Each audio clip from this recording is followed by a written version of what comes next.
Karena masih ada makhluk Allah SWT yang masih hidup, malaikat Israel diperintah oleh Allah untuk mencabut nyawa dari malaikat-malaikat yang tersisa.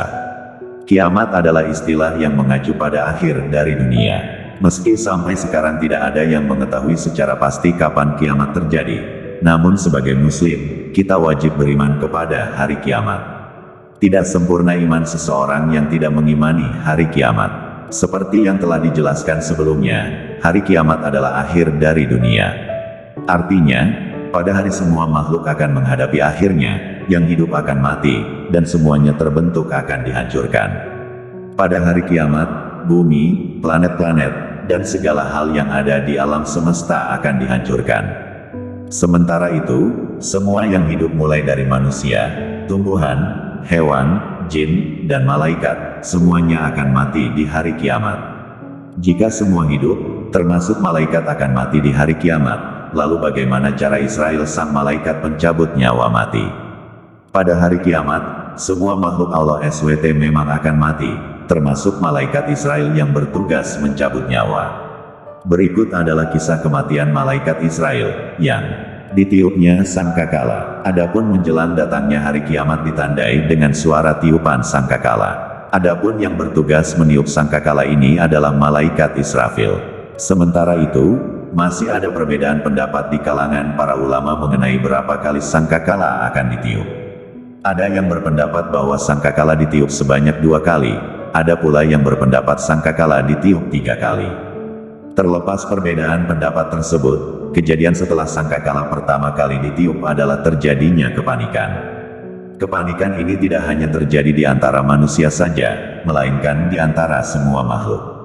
Kejadian setelah sangkakala pertama kali ditiup adalah semua makhluk termasuk manusia, jin, dan malaikat pun akan merasa kaget.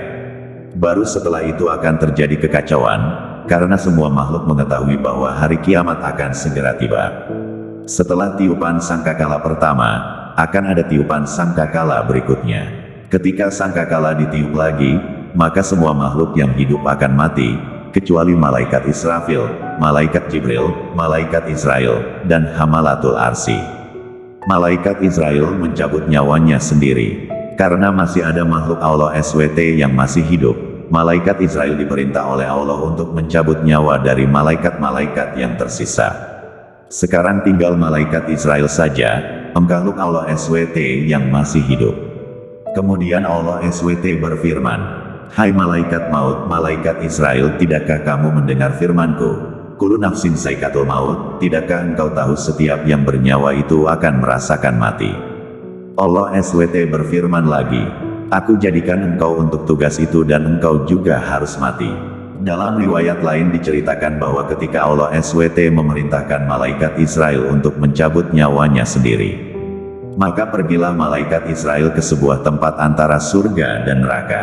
Di tempat itulah malaikat Israel mencabut rohnya sendiri. Saat ia mencabut rohnya sendiri, maka menjeritlah malaikat Israel dengan sangat keras. Digambarkan, jika masih ada makhluk yang masih hidup, maka makhluk tersebut akan binasa karena mendengar jeritan malaikat Israel. Malaikat Israel berkata, "Kalaulah aku tahu bagaimana sakitnya saat roh dicabut, maka aku sudah barang tentu akan mencabut roh orang-orang mukmin dengan cara yang paling lembut sekali."